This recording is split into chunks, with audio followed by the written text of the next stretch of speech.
Welcome to Thoughtful Planning, the place where real conversation, expert insight, and a touch of humor meet to turn our end-of-life uncertainties into self-assurance. I'm your co-host, Santiago, a history buff and a big kid at heart. And I'm Honey, your guide through the intricate dance of planning with care and a whole lot of warmth. Every week, we're here to turn those intimidating "are we ready" moments into confident everything is under control moments. Today's journey is one you won't want to miss.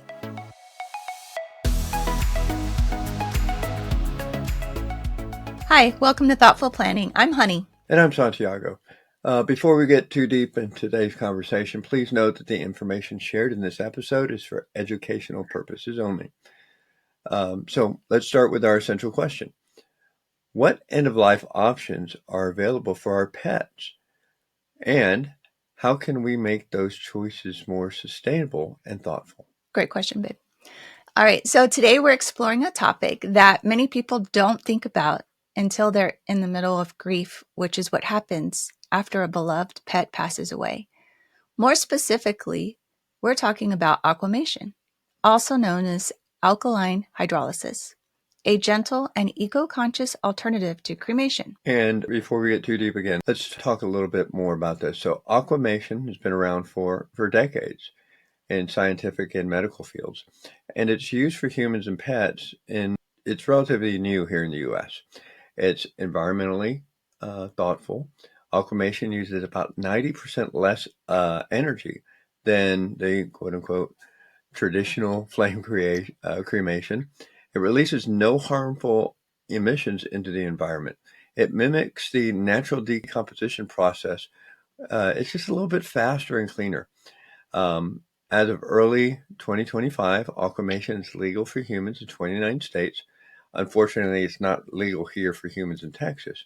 However, Texas does allow for aquamation for pets. Right. So we're honored to have with us Lilia Fuller, the owner of Eternal Waters Aquamation here in Converse, Texas.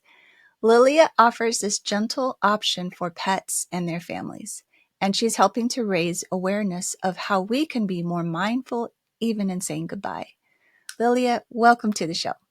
Hi, yes, thank you for having me. Appreciate it. Awesome. So let's start with just basics. For those who aren't familiar, can you explain what aquamation is? Yes, well, as you said, it was a water-based process which uses 95% water to 5% salts, all depending on the weight of the pet. It breaks down everything of the body, the fur, the organs, everything except the bones. What do we do with the bones? Yes, well, when the machine finishes doing its process, it takes about 18 to 20 hours. We then gather the bones by hand, place them in a drying closet where they stay 2 to 3 days tops, and then we can reduce them back to ash form and return those to the family. Okay. Cool. So we mentioned that aquamation for humans is legal in some states, but not yet in Texas, but it's available for pets. So could you share your story of what led you to offer this option? I actually found it when I was listening to a show on YouTube where they were talking about green burials. I immediately thought of just the natural burial where they wrap a body up in linen or cotton, anything natural, and just place them directly in the ground. I also thought cremation. Of course, everyone remembers and knows cremation. But then the person on the video mentioned aquamation, and I really perked up my ears. I thought, what is that? I've never heard of it before. This was about 5 years ago. And so she goes on to explain how aquamation is done with water, eco-friendly, super gentle. And I thought, that's really amazing. So I Googled it, got some more information, and thought that's really interesting. About a year later, it comes to mind again. And I thought, well, I wonder where the nearest aquamation place is to me, because I live in San Antonio. And so I Googled that and found that there was an aquamation location just 2 hours away from me up north, past Austin. And this lovely lady owned it, and I called her, and we talked for about 2 hours. She explained the whole process, answered all my questions, was super nice. And I thanked her so much for her time and told her that someday I would like to open my own place, down in San Antonio, and that I just really appreciated all her help. She then calls me 2 weeks later and offered me to buy her business. She just needed to close it for family reasons. And I spoke to my husband and we both jumped on the idea. It was really what we kind of clicked with as far as that would be a really nice thing to offer, for our community. Wow. Do you have pets?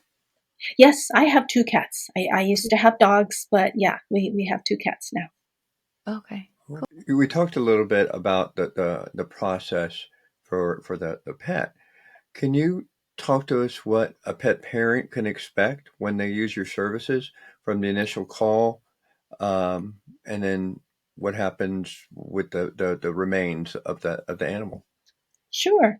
So what we do, we try our very best to make it as least stressful as possible because it's the care of the family and, of course, the care and respect for the pet that has passed away. So we have them, if they're going to drop off, we have them come in. We give them some time to grieve, say their goodbyes. And once they have left, we take them straight to our back. We don't outsource anything. Everything is done in-house. And so we then make a paw print in clay. We gather fur clipping and place it in a glass bottle.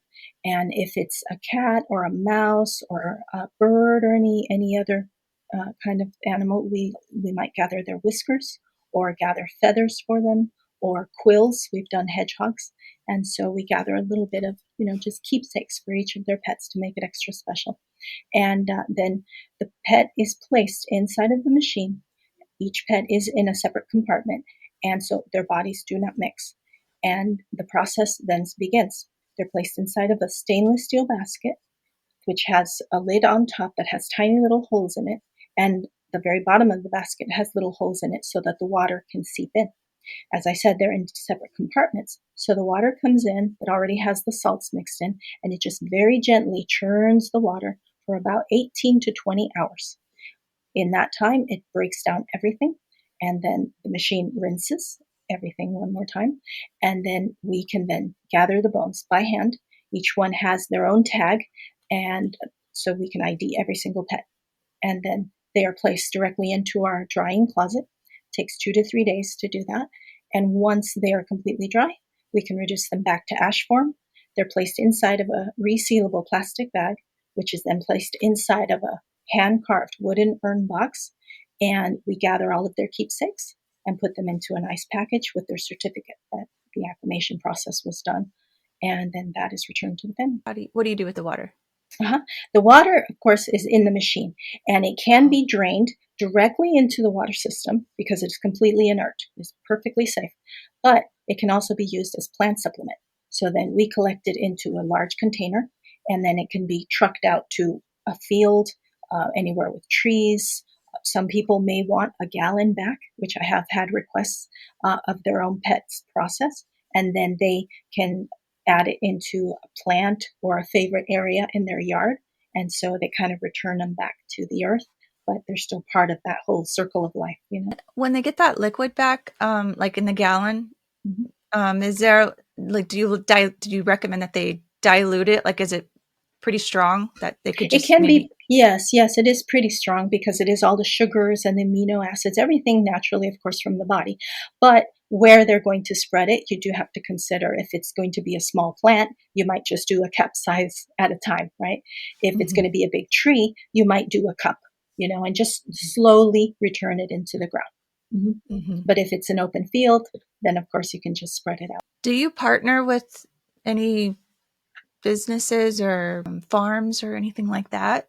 Not at this time. We do want that, if anyone is interested, we certainly can do that. We do work with a cremation place where they offer the acclimation, but we do the acclimation for them. So they bring their pets to us. Okay. Okay. They're just further out, so the customers that they get are closer to them, but they can bring the pets to us. So I see. Okay. So in the past, we've had our dogs cremated, and we were given the option for them to be alone in the process. So it sounds like in what you just described to us that our dog would be in his own compartment. He would be in his own compartment, but you can request to have them done all by themselves in the machine. Okay. Yes, and we have offered that. We have done it for quite a few people who don't want the pet even the liquid mixed with any other pets. And we honor that. We can do that for them. The liquid that's left behind, what's that called? It's referred to as effluent. Effluent. Oh, And interesting. it's completely inert. It's very safe for the environment. It's actually safer than most of the chemicals and things that are, flushed down the toilets and down even sinks that regular cleaners, are pretty strong. And so this is very, very gentle in the environment. And so you can touch it. It won't hurt you. Yeah, even the people who take it home in a gallon, it's not dangerous at all. If I were to put my dog, let's say a dog about 80 pounds in the container, how much water or effluent results from that? About how much? Right. The machine itself needs to have a limit amount of water, so it has to fill at least half the tank. My machine holds up to 250 gallons of water. And that's why we try to do multiple pets at a time, so that we're still being eco-friendly and not using too much water for one small pet. Again, if the request is made, we can honor that, and we go ahead and do just the one pet. There is a process you can do on a tabletop. It's still aquamation. It's just not inside of the machine. And so that can be done by hand, if you will. And that's for the very small pets. Oh, okay. Interesting. Well, speaking of small pets, what is the smallest pet you've done? And then what's the biggest pet you've done? Well, the smallest pet I would say is a kangaroo mouse. It was this big. It was adorable. It fit inside of a jewelry box, and it was just precious. And the customer asked if there was going to be any chance of getting Ashes back. And I was positive that we could definitely do that for her. So we did the process. That one was done by hand, just because I wanted to make sure that every bone stayed within the nylon bag that we put them in. And I gently did that by hand. Within a few hours, because it's such a small body, it was done, and every bone was returned. When you say by hand, what does that? So it's not going into the container? Not into the large machine. My machine is called the Pet 400, so it can hold up to 400 pounds of pet. Right? Not with the water. This is just pets. So I can have 2 Great Danes in there, and they would fit inside the machine. We've had a Mastiff that was about 133 pounds. That's the biggest one we've had. But when you have a tiny little one, and, I don't want to put them in the large machine, even if it's in its own compartment, it can be done by hand on a tabletop. Can you talk more about that? Sure. Yeah. So what we have is a large pot that is not too deep. It's just wide. And so the pet, we've done all the gathering of the keepsakes. You have the fur clipping and the paw print and whiskers that we did gather. And then I was able to put them inside of just a nylon bag, placed inside of the water that already had the salt in it. And I just gently stirred it constantly. I would leave maybe 5 minutes, come back and stir it gently again. After about 2 hours, it was reduced down to just the bones.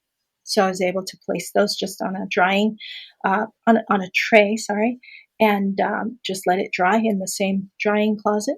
Took 1 day, because those were such tiny bones, and reduced those down to ash form. She was very surprised, but very pleased to have her little baby back.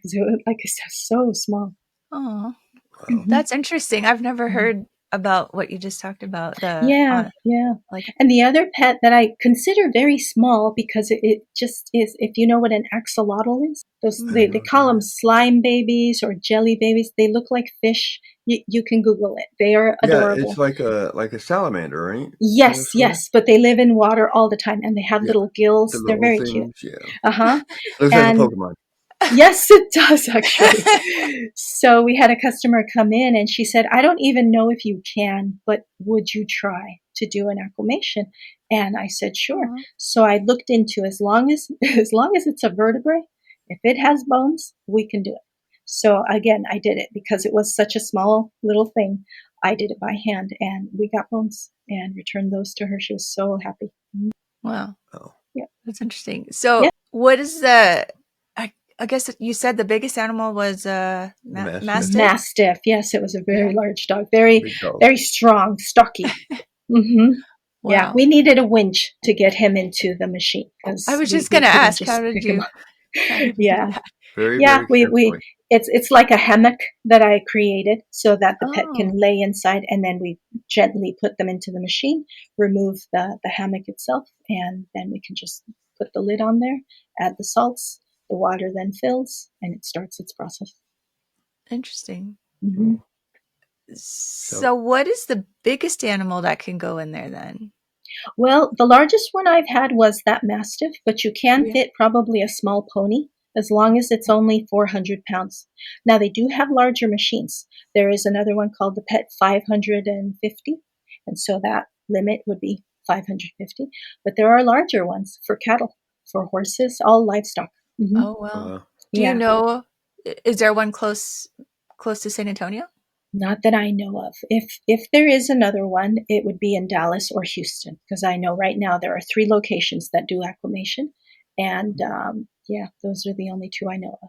But the whole process actually started. The idea was in Mhm. Canada, and it was about 30 years ago that it was created by a farmer in Canada. He had livestock that was getting sick, and it would die out on his field, and he was afraid that, if there was a disease going around, he didn't want other animals exposed to it. And so he built this machine, and Mhm. he did his own processing out there. After a few years, he sold his idea to UT, and they use it now for their, as you said, Mr. Santiago, for their science, to wow. I think it's the corpses and the studies that they use the bodies for. That's how they Yeah, process them and then reduce them down to ash form. Oh, that's pretty interesting. Yeah. cool. Yeah. Hmm. Hmm. So, what's the average cost as of, well, we're in March 2025? Hmm. Yeah. The pets we Mhm. mostly get are between 4 and about 50 pets. Hmm. So on our website, we do have the prices. We want everyone to know exactly what they're paying, and we don't nickel and dime them later with different prices. It's all included in our package. So we're looking between 4 and 20 pounds, about 320, and between 20 and 50 pounds might be about 340. So it's not a huge difference, but it's only because of the salts that we Mhm. changed the price just a little bit. Okay. Mhm. Is there a special kind of salt that you use? Yes, we use potassium hydroxide and sodium hydroxide. Okay. Oh. Hmm. Uh, Um, Go ahead. right. I got another question.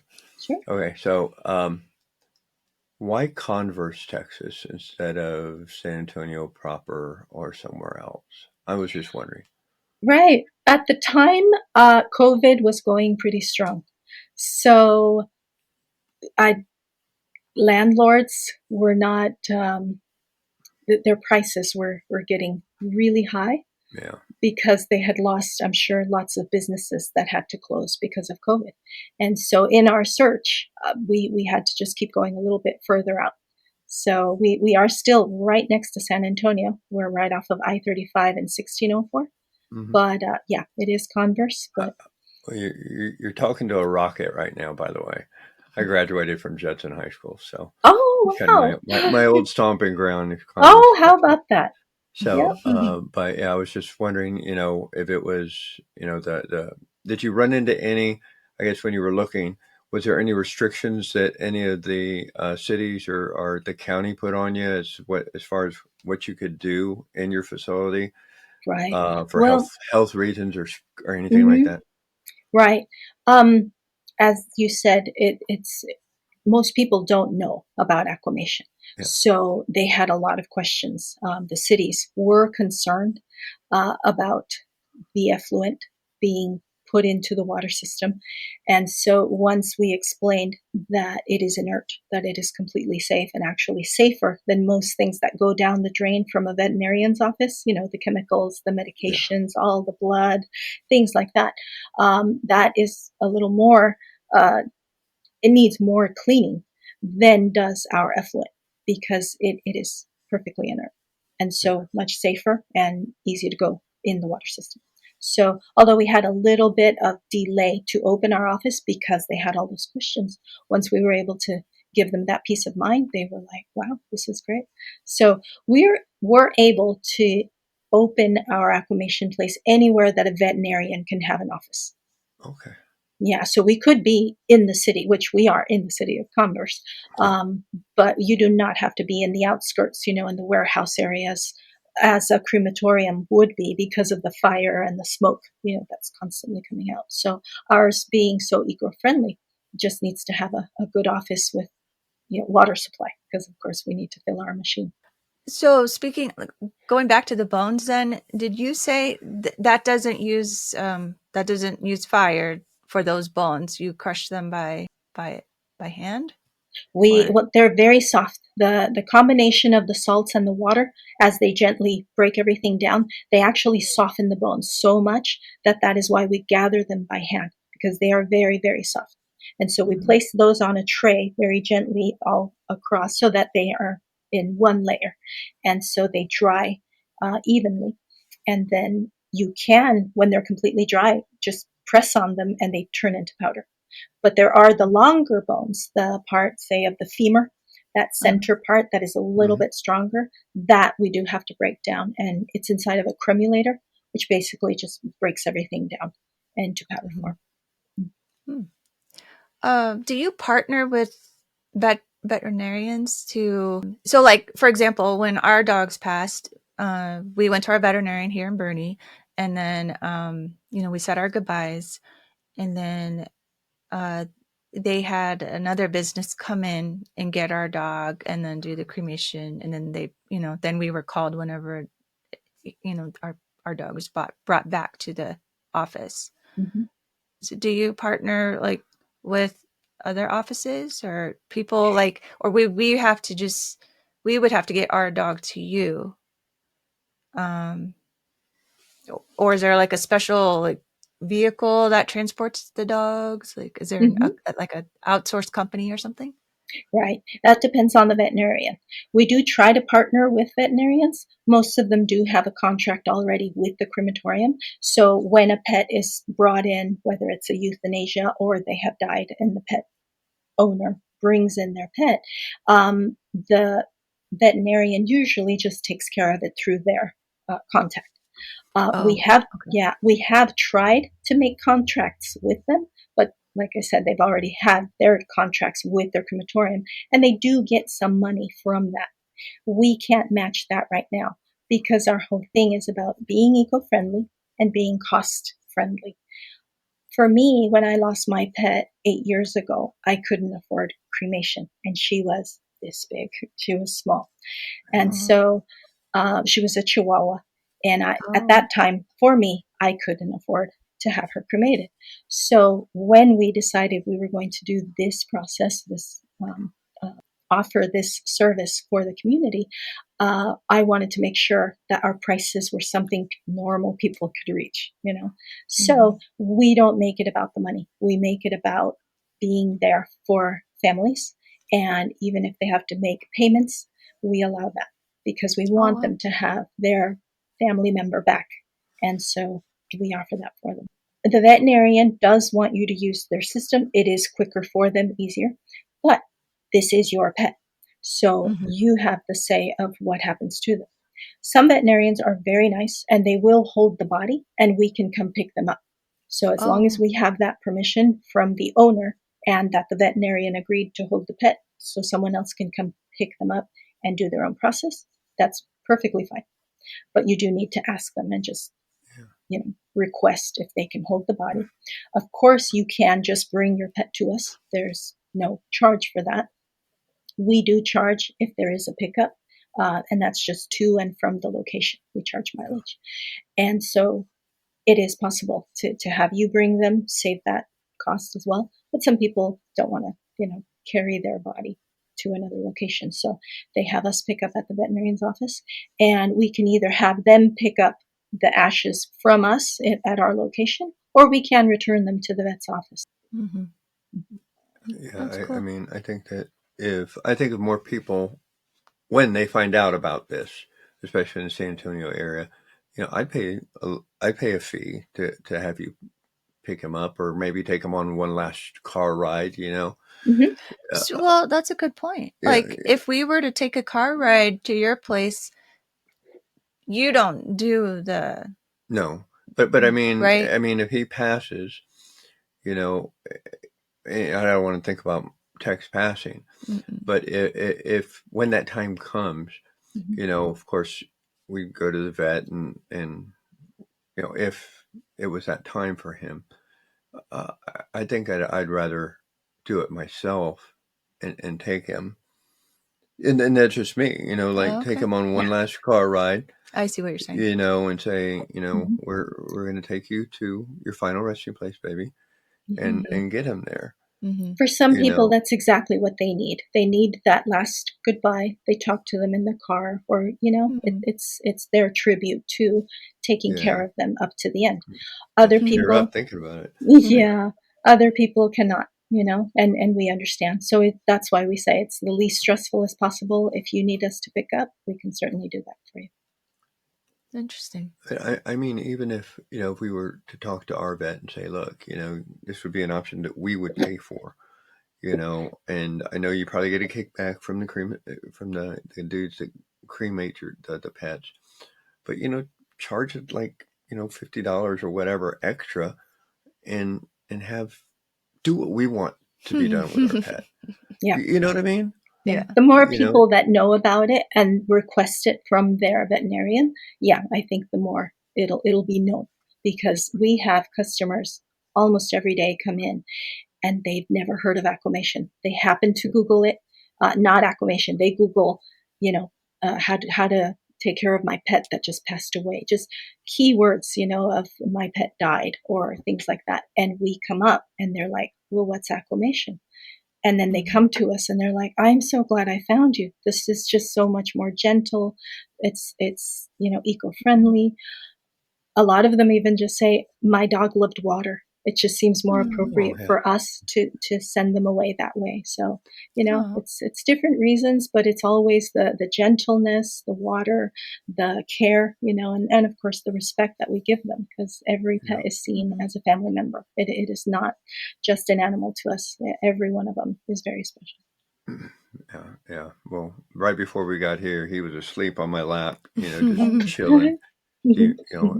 When I get home, he's like popcorn. He's just jumping everywhere. He's a boxer, so he's got a wiggle butt and everything. He's a bouncy boxer, that's for sure. Oh, how lovely. Well, Lilia, this has been really a great conversation, very informative. Is there anything else you would like the listeners to know? It's important to respect the desires of the family. Well, ma'am, thank you for joining us today. My pleasure. Where can our listeners find more information about the Eternal Waters Aquamation? Well, you can go to our website. It's eternalwatersaquamation.com. And we have videos there that explains the process. It is very clear, and children can watch. They can understand it. It's very family friendly. You can also follow us on Facebook. We recommend that. We do post information on aquamation, how it works, how the water is used, different things. So we like to educate all our customers and potential future customers. Okay. Awesome. Well, before we wrap up, let's revisit the essential question. What end-of-life options are available for our pets, and how can we make those choices more sustainable and thoughtful? Well, to our audience, we hope today's conversation has inspired you to explore the options available for your pet. Like we've talked multiple times during this conversation, your pet's your pet. It's it's a part of your family. So, you got to find what's best for you and your family. So make sure you subscribe, leave us a review, and share this episode with someone who you think might find it helpful. Until next time, remember, every chapter you write today shapes your legacy tomorrow. Thank you for joining us today at Thoughtful Planning. And just like the vibrant hues of a setting sun, we're wrapping up another episode of Thoughtful Planning. Every shared story and insight is a step closer to turning uncertainty into celebrations of preparedness. Absolutely. And to our listeners, remember that every surprise that comes our way is an opportunity to grow, adapt, and learn. Stay tuned for more stories, expert insight, and of course, a touch of wit in our next episode. We're not just co-hosts, we're fellow travelers on this journey. For more information on additional resources, which will help you take the next step in planning, look for the link in the show notes for our membership. Join us next time for another episode of Thoughtful Planning. Until then, keep living, laughing, and loving every moment.